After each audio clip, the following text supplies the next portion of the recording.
the nation's commercial capital. This is the News at 10. Live from Channels Television. Reporting tonight, Olumide Macaulay.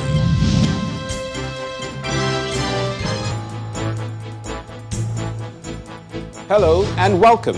Tonight, Appeal Court upholds suspension of Adams Oshomole as National Chairman and member of the ruling All Progressives Congress, APC.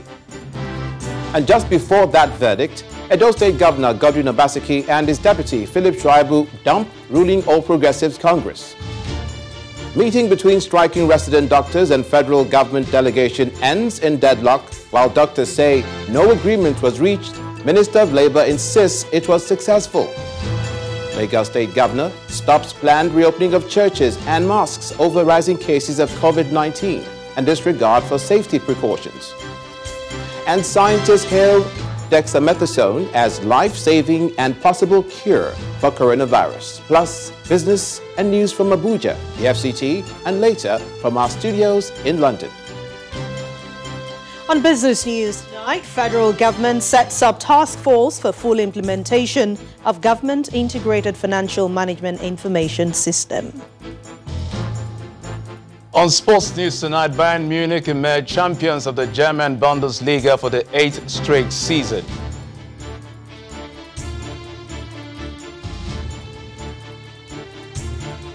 And from Abuja, NNPC Group Managing Director Mele Kyari tells Senate that Nigeria cannot meet with targeted daily crude oil production of 1.9 million barrels per day due to oil price volatility and activities of pipeline vandals.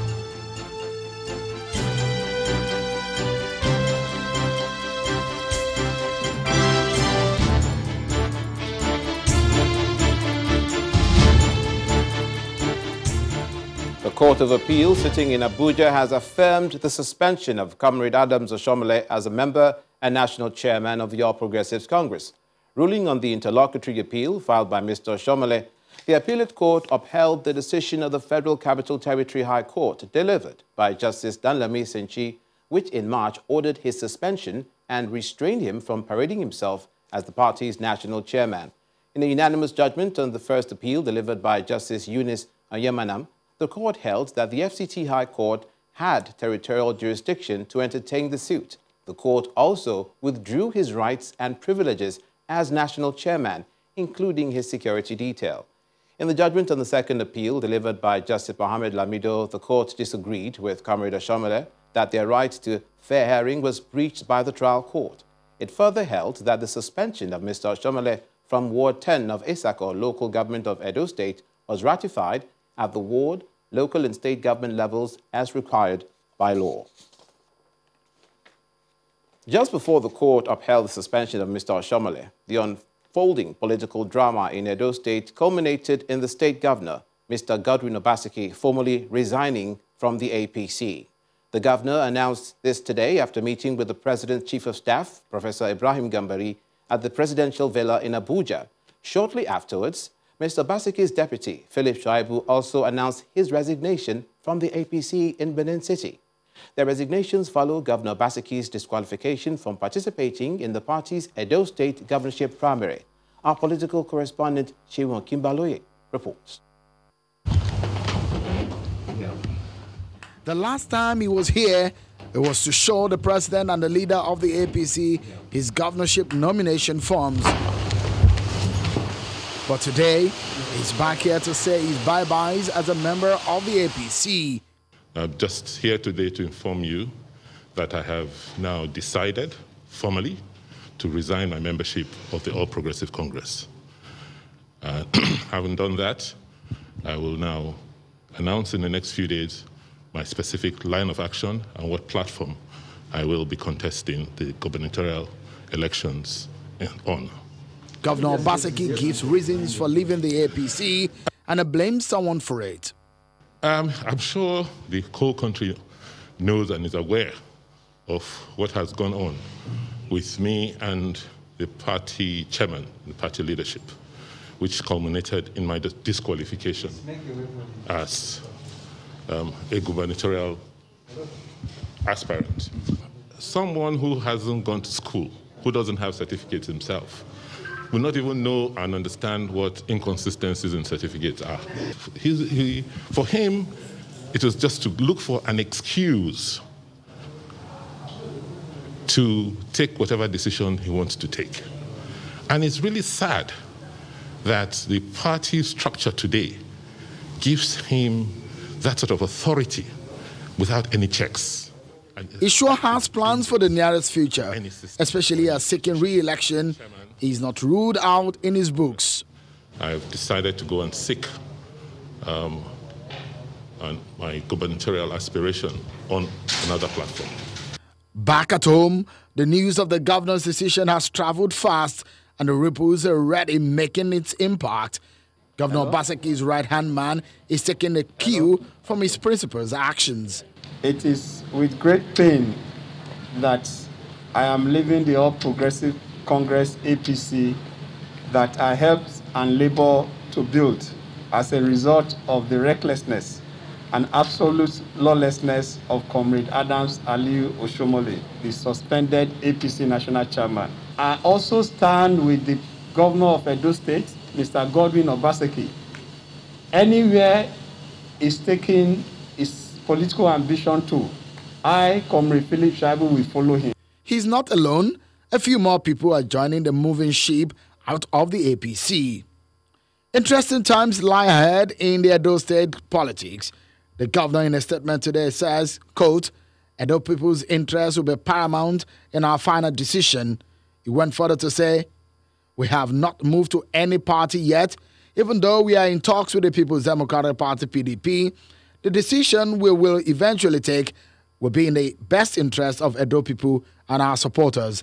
In the meantime, our major focus is on managing and containing the coronavirus pandemic. Sheon Okimbaloye, Channels Television News.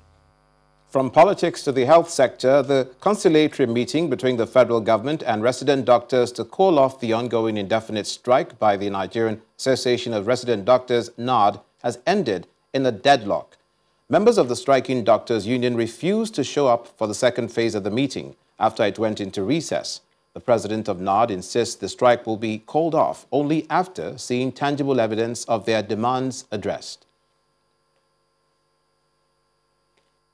Excellency, distinguished Senator Dr. Chris Ngige. The Minister of Labour and Employment is leading the federal government delegation, which comprises the Minister of Health, the Minister of State for Health, and the Minister of State for Labour and Employment, to resolve the issues that led to the strike action embarked upon by the resident doctors on Monday morning. President of the Nigerian Association of Resident Doctors highlights the reasons why the doctors are downing tools in their various places of work.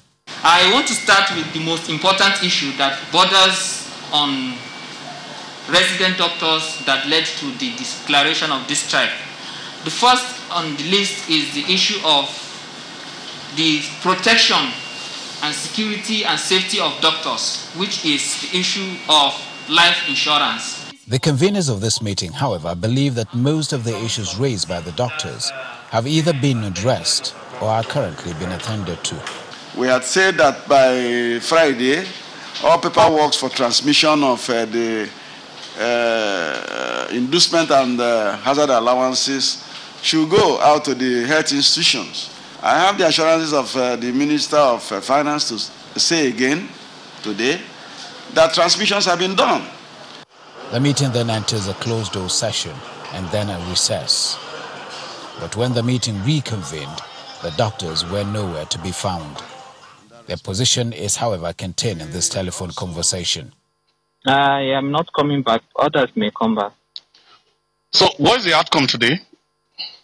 The outcome is that all the promises have not materialized into positive outcome.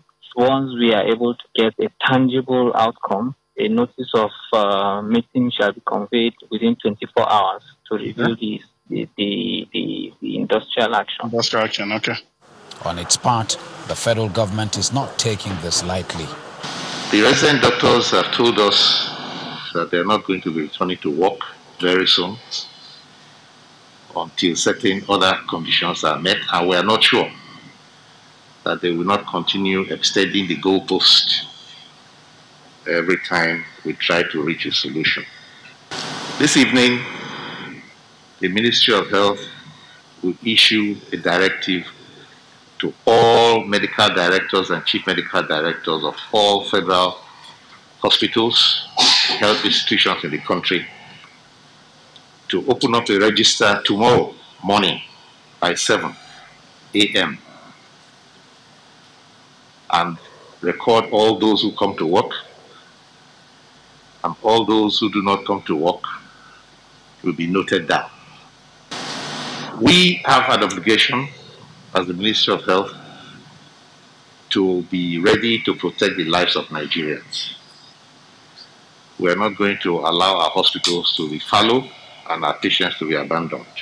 The outbreak of COVID-19 in Nigeria has further stretched the country's already overburdened healthcare system, making it imperative for health workers and the government to urgently work to prevent any breakdown in the system.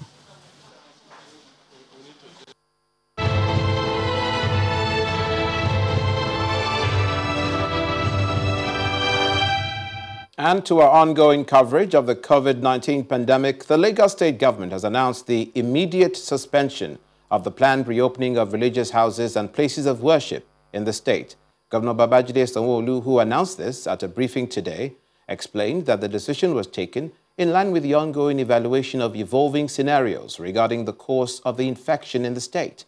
Besides places of worship, Governor Sanwo-Olu also emphasized that social and event centers and social clubs will remain closed for now. Precisely from the 19th of June for our Muslim worshippers and from the 21st of June for our Christian worshippers, we will be allowing all of our religious bodies to open at a maximum of 40%. That was the decision made by the Lagos State Governor Babajide Sanwo-Olu on June the 4th. But now the state government is making a U-turn on that pronouncement due to the relentless spread of the COVID-19 pandemic in Lagos. And I want to inform you that we will not be proceeding with the opening of the places of worship as been said earlier for the 19th and 21st. We will be suspending it until further notice. We've critically had to have a thorough review of where we are as a state. Also to state that social events, event centers, social clubs all still remain closed. With over 7,000 confirmed cases of coronavirus in the state, Governor Sanwo-Olu is worried about the increasing numbers and asks residents to be responsible for their health. Lagos continues to remain as the epicenter of coronavirus or the COVID-19 pandemic in Nigeria, which statistically gives us about 45% of total confirmed cases in the country. We all need to take full responsibility for ourselves and for our loved ones. The decision to use face mask anytime we're out of our house, to avoid non-essential travels still hold, to stay at home when you do not have any business being outside, to continue to use hand sanitizer and to wash our hands regularly are still the very simple things that we need to do to slow down the spread of this virus. As the Lagos state government continues to battle the coronavirus pandemic, it says it now has 11 testing centers where individuals can walk in to know their COVID-19 status and also get help where needed. Meanwhile, in the southeastern region, the Imo State House of Assembly has been shut down for the next 2 weeks following the announcement that a lawmaker has tested positive for coronavirus disease. The chairman of the COVID-19 task force in Imo State, Professor Maurice Iwu, disclosed this while briefing newsmen in Owerri, the state capital. He said samples of all other lawmakers and their aides have been taken to the laboratory for testing to be able to ascertain the number of people who might have come in contact with the lawmaker who tested positive. The House of Assembly is shut for 2 weeks to enable us to fumigate the place and also to allow the members to be on self-isolation or observation until we know whether they are positive or negative. Like we said earlier, we are following a laid-out strategic plan based on recognizing that this COVID-19 is not only a health emergency, but it's also a social emergency.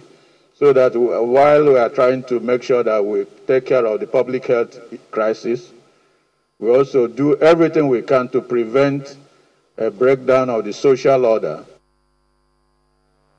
In part two, after the break, Katsina State residents protest against rising cases of insecurity in the state and across northern states. We'll also take the views of a security risk management and intelligence specialist, Dr. Cabrera Adamu, on the situation there. Welcome back. If you've just joined us, you're watching the news at 10, live on Channels Television Lagos. A reminder of our top stories. Appeal Court upholds suspension of Adams Oshomole as National Chairman and member of the ruling All Progressives Congress, APC. And just before that verdict, Edo State Governor Godwin Obaseki and his deputy Philip Shuaibu dump ruling All Progressives Congress. Meeting between striking resident doctors and federal government delegation ends in deadlock.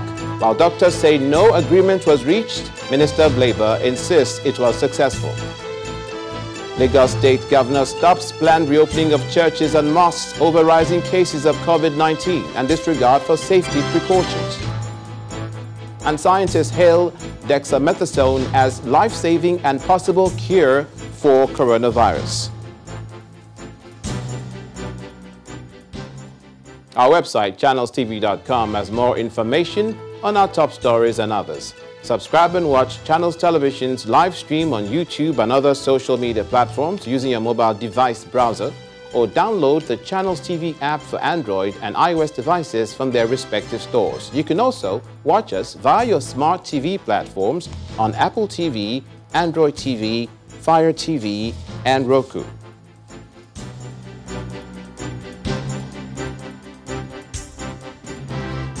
In Katsina State, residents, mostly youth in their hundreds, have taken to the streets to protest against bandit attacks which have resulted in the loss of innocent lives and property in the state. The process is coming a week after bandits numbering over 200, armed with sophisticated weapons, reportedly killed over 50 villagers in 8 communities in Faskari local government area of the state.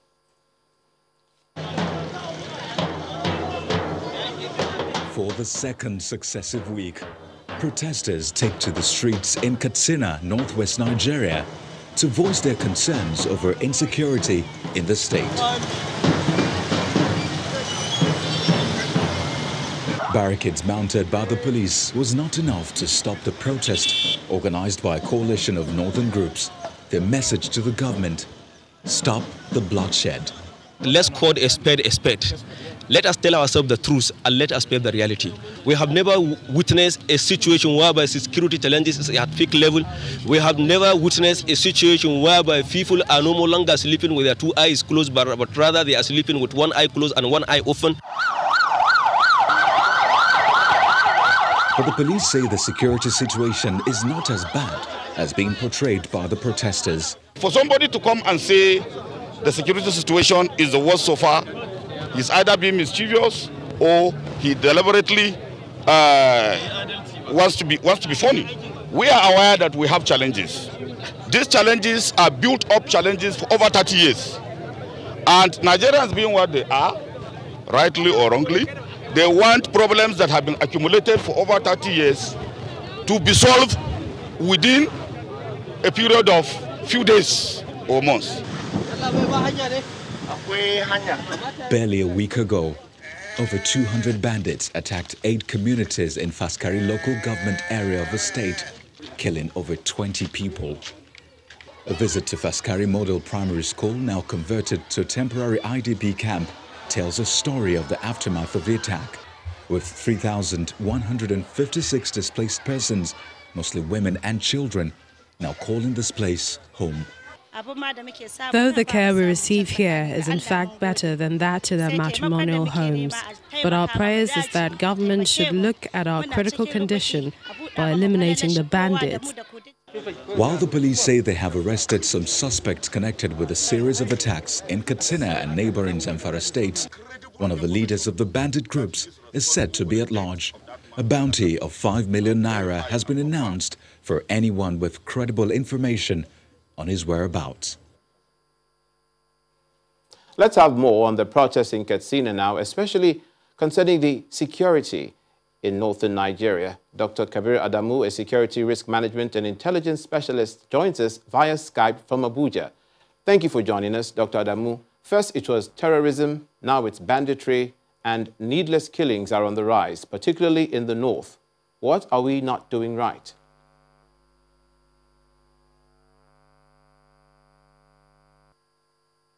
In simple terms, it's a reflection of the failure of governance to provide or live up to its own part of the social contract, which is in the first and most obvious indication of that social contract is the provision of security for the people. And when I say government, I mean both at the federal and at the state level. Now, in the north, there are a lot of commonalities that unfortunately have come to the fore of recent. One of them, which is the most obvious one, is the economic deprivation. The MBS statistics that was released about a month ago showed clearly a lot of the northern states occupied the top echelon of the poverty spectrum in Nigeria. Now, after that, you have the illiteracy, which is quite high. You have a huge youth population that unfortunately are not able to fend for themselves. Then tied to that, there is the perspective that says the family value system has collapsed. You also have the element of the community, which unfortunately is unable to check this type of development. So all of these factors together, including climate change, as you probably are aware, the effect of climate change in the northeast as well as in the northwest. Then you have proliferation of small arms and light weapons, the porous borders. So a multitude of factors that has created the right environment for criminality, terrorism, banditry, name them, to thrive. And I guess that is where we are. In terms of what we are not doing right, I think at the federal level, the failure to implement in clear terms the provisions of the national security strategy is one. Secondly, the coordination element between the federal government and the state government. Most of the ungoverned spaces where these criminals, terrorists hide in the north are owned by states. Under the constitution, they own the forested parts that are currently ungoverned. So that coordination that would allow both the federal and state government to ensure that these ungoverned spaces are better protected has not been very effective. Then the criminal justice system that is failing to arrest and prosecute offenders is also an element, but this cuts across the entire country, unfortunately. But because of the other elements I've mentioned earlier on, we're seeing a spike, of course, in the north. What, therefore, Dr. Adamu, should the government do right now? I talked about increased coordination at the federal level and state level. I mentioned that the ungoverned spaces are under the control of the states. Now, we need to occupy those ungoverned spaces and disallow these criminals, bandits, the ability to use those ungoverned spaces as haven for their operation. The second and most important thing is to enhance border management. And to that extent, I am actually shocked that we're still giving emphasis to military operations. Occupying and controlling border spaces is a function of both the immigration and the customs. So we need to enhance both sub-regional as well as our national capacity to occupy and manage our borders. Then, of course, the proliferation of small arms and light weapons. I know there is a lot of effort by the National Assembly to come up with a bill, probably that would lead to the creation of a commission for mopping up those small arms and light weapons. Now, the earlier we do that, the better.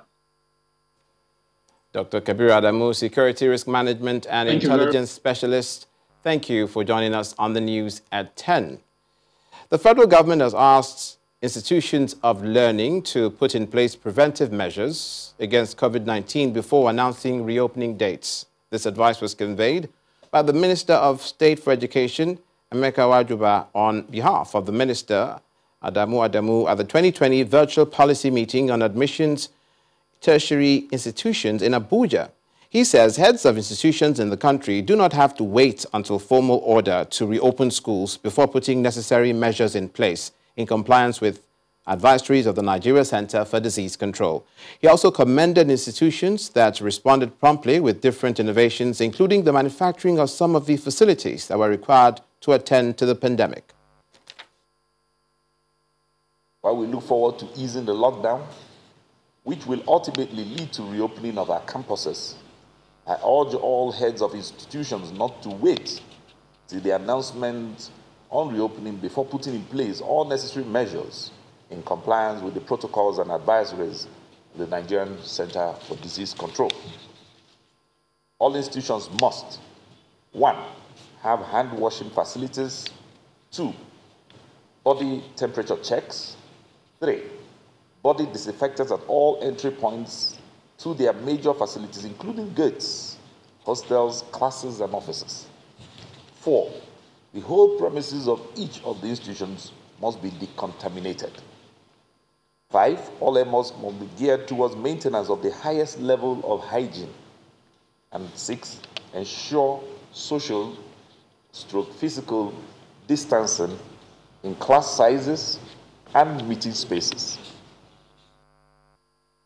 When the news at 10 returns, federal government sets up task force for full implementation of government integrated management information system. That'll be on Business News. Do join us again.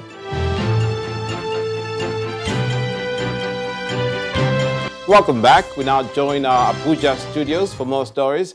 Here's Linda Kigbe. Hello, Linda. Hello, Lumide. Now we begin with the National Assembly.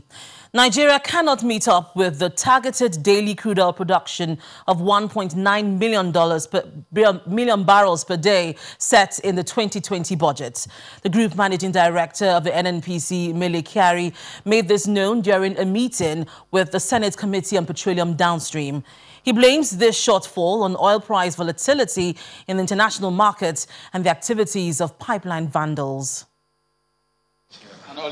It's a meeting called by Senate committees in the oil and gas sector to discuss with stakeholders on the state of the country's refineries as well as petroleum subsidy. Distinguished colleagues and committee members say they are concerned that refineries are almost comatose despite millions of naira pumped into rehabilitating them. Distinguished Senator, it's not a problem of today.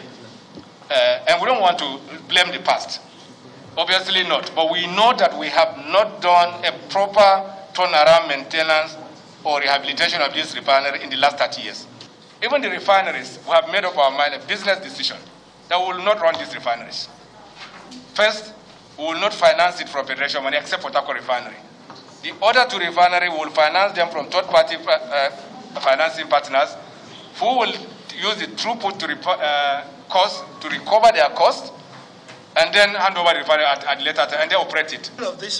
Federal legislators are also alarmed at the increase in the funds for petroleum subsidy within a short period of time.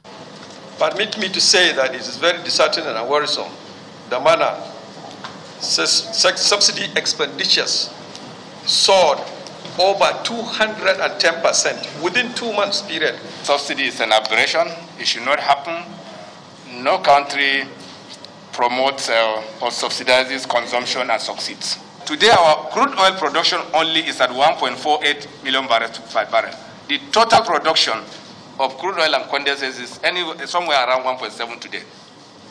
The budget level, I'm sure, distinguished senators, you passed the amended 2020 budget. The estimate was at 1.9, but today we can only make 1.7. Discussions between the National Assembly and stakeholders in the oil and gas sector around issues of subsidy, shortfalls in oil production and other challenges in the petroleum sector hold frequently. But keen observers of a National Assembly repeatedly warn that the much sought-after progress in the oil and gas sector will not be possible without the passage of the Petroleum Industry Bill, which is expected to sanitize the industry and enhance the development of oil-producing areas. And still on the National Assembly, the House of Representatives has launched a probe into the influx of fake and substandard products into the country. At an investigative hearing held by the House Ad hoc Committee, the Director General of the Standards Organization of Nigeria, Osita Abuloma, blamed the proliferation of such products on the absence of organization at the ports. He explained that this is largely responsible for collapsed buildings in the country. Our correspondent Terry Ikumi reports.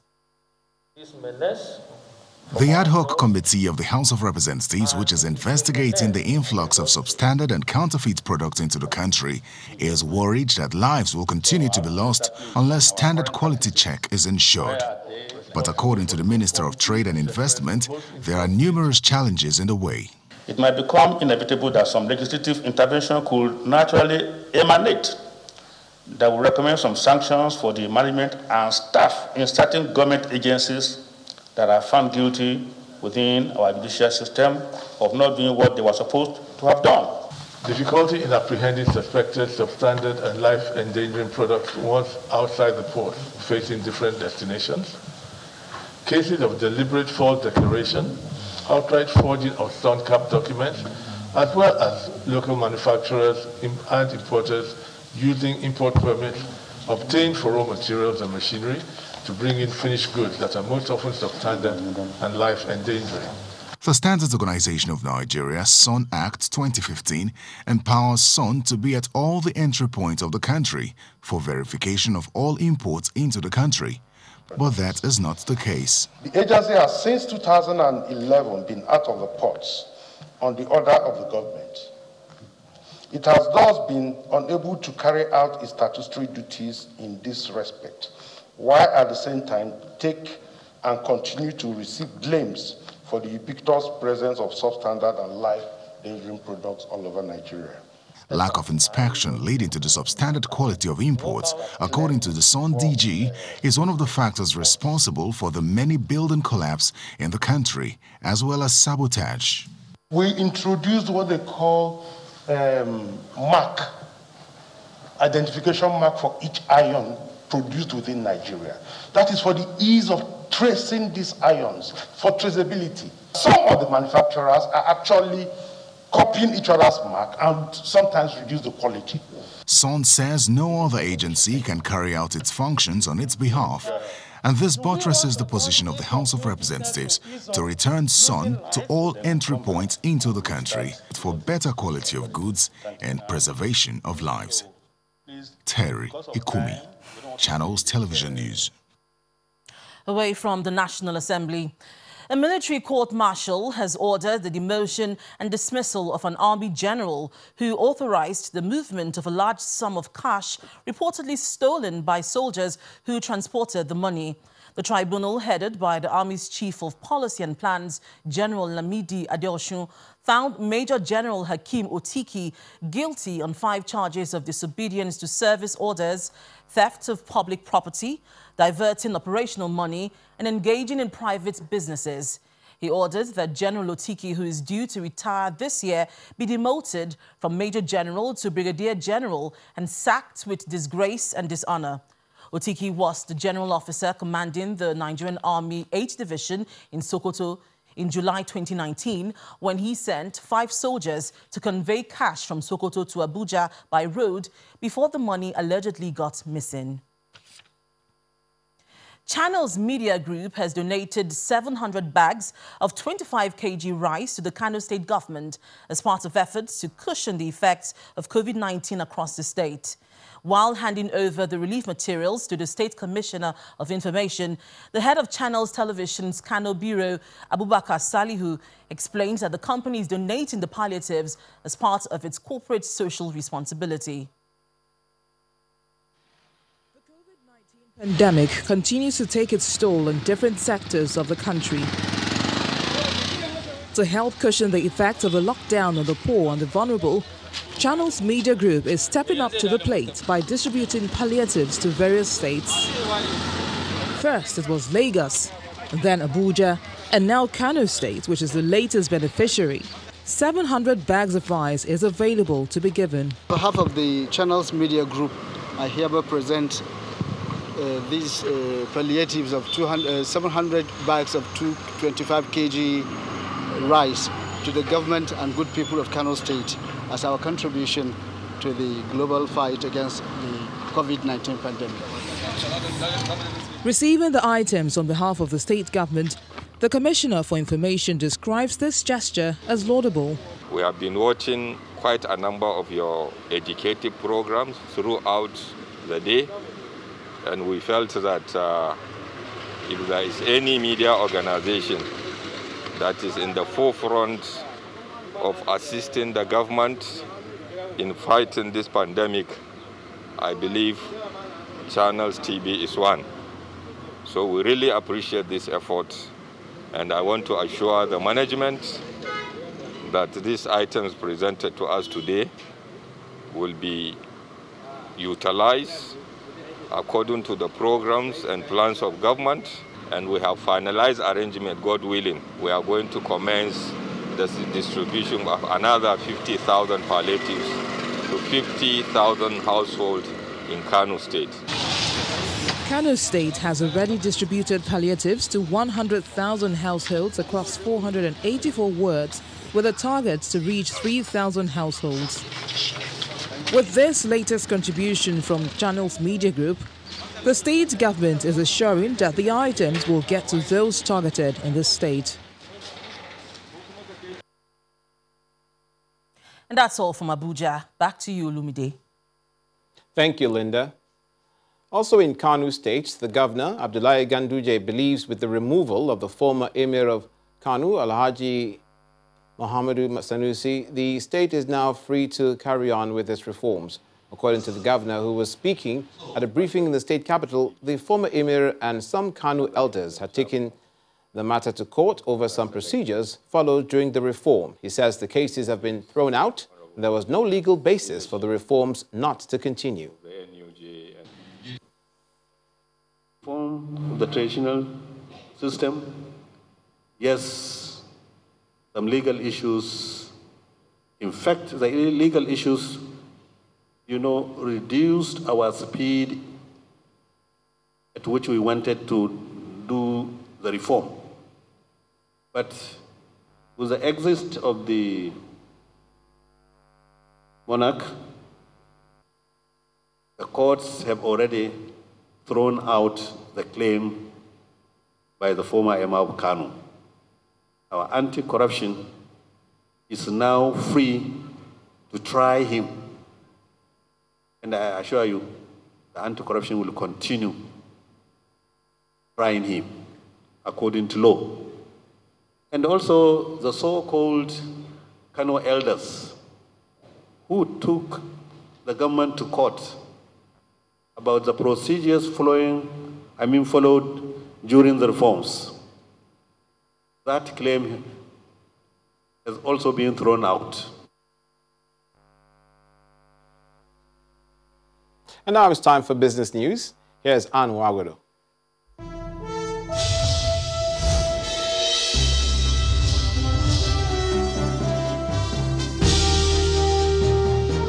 Thanks a lot, Olumide. Welcome to Business News. The Minister of Finance, Budget and National Planning, Mrs. Zainab Ahmed, has inaugurated an interministerial task force for the full implementation of Government Integrated Financial Management Information System, which kicked off in 2012. The minister says the program, which was developed by the Central Bank, the Bank of Industry, the Debt Management Office, the Federal Inland Revenue Service and the Office of the Accountants General of the Federation, seeks to enhance effectiveness of government financial activities. She also explains that the program will help increase the federal government's ability to undertake central control and monitoring of expenditure and receipts in MDAs, as well as increase their ability to access information and financial and operational performance through the implementation of an efficient, computerized financial management information system. Nigeria needs an additional spending of 18% of the GDP by the year 2030 to achieve progress in the Sustainable Development Goals, a level that's higher than the average low-income and developing countries. And that's according to latest report by the International Monetary Fund, the IMF, for the month of May 2020. That report shows that, unlike other low-income and developing countries, additional spending is higher in education and water sanitation and lower in health, electricity and roads. The IMF says that Nigeria faces serious development gaps, with population projected to grow by 30%, about 60 million people between now and 2030.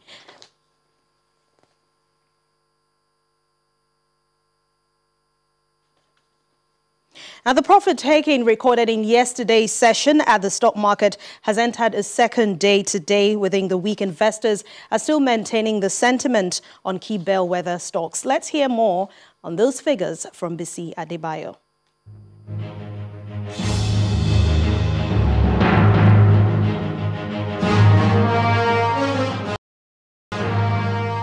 Hello and welcome to the Stock Markets Report. Now, what initially looks like a rebound at the Nigerian equities markets eventually turned out to be a fluke, as a drop in the share price of MTN Nigeria dealt a final blow to the markets, which was up until just a few minutes to the end of the day's session. Investors say they are not convinced about a positive outcome from the lockdown due to the rising number of coronavirus cases in the country, as well as the fact that they are yet to see adequate preparedness by the authorities to prevent a second wave of infections. As you can see now, all of these optimism was evident in the value of shares traded, which is still not encouraging, with less than 2 billion naira. And investors' caution also reflects in the banking sector, which is usually the flagship of the market. But the banks were still major contributors to market turnover, as you can see. And not even a 1.6% gain recorded by Boa Cement was enough to stop the all-share index from slipping further, this time by 0.09%. But in spite of all of these, traders are still optimistic and hope for a better tomorrow. We'll see how that goes. And that's it on the Stock Market Reports. I am Bisi Adebayo. Thank you, VC. Meanwhile, it's cherry close across board for major stock markets in the United States and Europe, and even in Asia. Investors are reacting to record jump in retail sales, the new coronavirus treatment drug, and even more hope of more stimulus from the U.S. Federal Reserve. Let's see the closing numbers for today.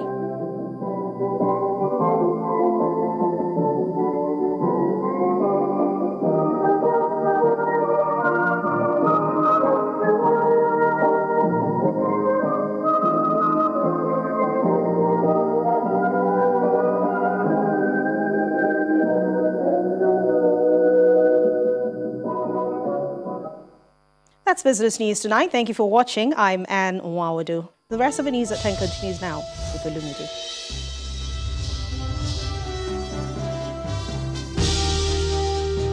Thank you, Anne. Still ahead on the news at 10. Scientists hail new drug dexamethasone as life-saving and a possible cure for coronavirus. Plus, more stories from our London studios with Around the World in 5. Please stay with us. Welcome back. Scientists are hailing dexamethasone, a cheap and widely available drug, as a possible cure for coronavirus. Touted as a life-saving drug, dexamethasone is part of the world's biggest trial testing existing treatment against the disease. Experts in the UK say it helps cut the risk of death by 1/3 for patients on ventilator, and for those on oxygen, it cut deaths by 1/5. Here's Simon Pusey with more international news in Around the World in 5. Good evening and welcome to the Channel Studios here in London for your international news around the world in 5. Chinese authorities have instigated a new travel ban for Beijing after dozens of COVID-19 cases emerged in districts across the city in what authorities have described as an extremely severe outbreak. Parts of the capital were closed and travel from or to Beijing was curtailed altogether. Chinese health authorities have entered what state media defined wartime mode. The outbreak has been traced to a wholesale food market in southwest Beijing. Estimates suggest the market was visited by more than 200,000 people in the past 2 weeks. New Zealand has confirmed that it has 2 new cases of COVID-19, ending a 24-day streak of no new infections in the country. Both cases would be related to 2 women from the same family who recently travelled from the UK in the country. New Zealand lifted all social and economic restrictions except border controls last week after declaring it had no new or active cases of the virus. It was one of the first countries in the world to return to pre-pandemic normality. Tensions continue to escalate between North and South Korea after the North demolished an inter-Korean liaison office building just north of the border between the 2 countries. South Korea reported that North Korean authorities had blown up the liaison office in the northern border city of Kaesong. The office effectively served as an embassy for the 2 countries. In a statement, South Korea warned it would respond strongly if the North continued to worsen the situation. 3 Indian soldiers have been killed during a violent face-off with Chinese troops along the country's de facto border in the Himalayas. According to the Indian Army, a statement said there was loss of life on both sides. It added that senior military officials from both sides are currently meeting to defuse the situation.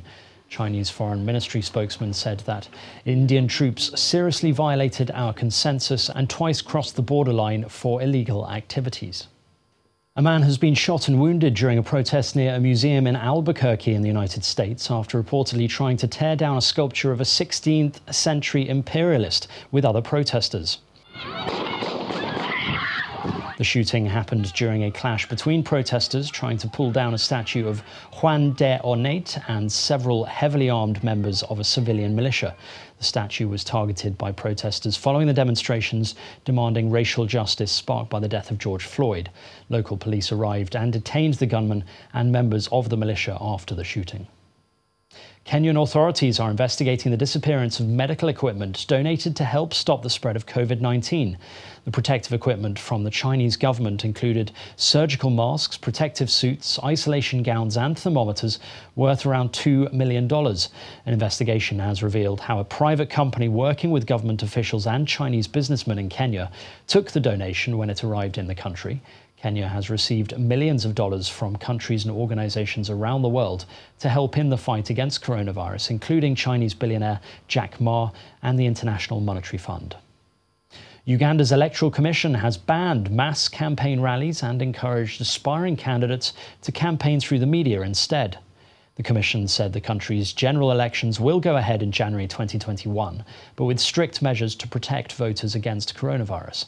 The Commission has concentrated the election's timelines, including nomination of candidates, into less than 6 months. The President, who is serving his 5th term of office, is eligible for a fresh term, but has not announced whether he will run. 3 men have been arrested in Sydney for drug-related offences following a 7-year international investigation. Police search warrant, open the door! Police allege that the men were involved with importing 3 tons of methamphetamine into Australia from Germany and the Netherlands. The drugs were estimated to have a street value of $104 million. The international investigation into the large-scale drug syndicate involved 14 agencies across 7 countries. And finally, an Egyptian engineer has designed a remote-controlled robot that can take PCR swabs from patients, restricting interaction and limiting exposure in testing for COVID-19. Mahmoud El-Komi, a specialist in mechatronics, designed his robot in an effort to help medical staff during the pandemic. His current prototype is able to measure temperatures, take PCR mouth swabs, recognise faces that aren't covered in masks, and advise people on proper healthcare. Mr. El-Komi hopes that hospitals and clinics can make use of his invention, limiting interaction in what are usually dangerously condensed spaces. And that's your international news around the world in 5. Now back to the Channel studios in Lagos. Thanks, Simon. Now to sports. The National Council on Sports Technical Committee on Edo 2020 National Sports Festival has clarified its position on the timeline for the event. The chairman of the technical committee, Mr. Tonoboko Kowa, says only the federal government can fix dates for the competition. Those dates that the Edo State government recommended or requested for were just tentative dates. Nothing confirmed. We don't have any right as committee. We came up with plans and what to see. What are we supposed to see? think about the daily routine screening, which is of like interaction with trained officers that have to do with COVID-19. And away from Nigeria, Bayern Munich have emerged the champions of the German Bundesliga for the 8th straight year after sealing the title with a 1-0 away win at relegation-threatened Werder Bremen. Bayern Munich dominated the game from start to finish as league top scorer Robert Lewandowski netted the only goal of the game on the brink of the halftime. Sealing the title with 2 games to spare, the Bavarians have completed a remarkable turnaround this season after a poor start to the campaign. Financial firm KPMG has revealed that the suspension of football leagues across Europe owing to the COVID-19 pandemic will see overall player value drop by $7.5 billion in the transfer market. KPMG's global head of sports, Andre Satori, said the pandemic will not affect the length of new players' contracts, but salary negotiations in the next renewal cycle will be affected. Club finances have taken a major hit without matchday revenue for 3 months. As Satori added, financial fair play rules may have to be eased to allow clubs to get back on their feet. That's it on sports. It's back to you, Olumide. Jeffrey, thank you. And the main news again. The appeal court in the nation's capital, Abuja, today upheld the suspension of Mr. Adams Oshomole as national chairman and member of the ruling All Progressives Congress, APC. Also today, Edo State Governor Godwin Obaseki and his deputy Philip Shaibu dumped the ruling All Progressives Congress, APC. And that's it on the news at 10 tonight. Thank you for watching. I'm Olumide McCall.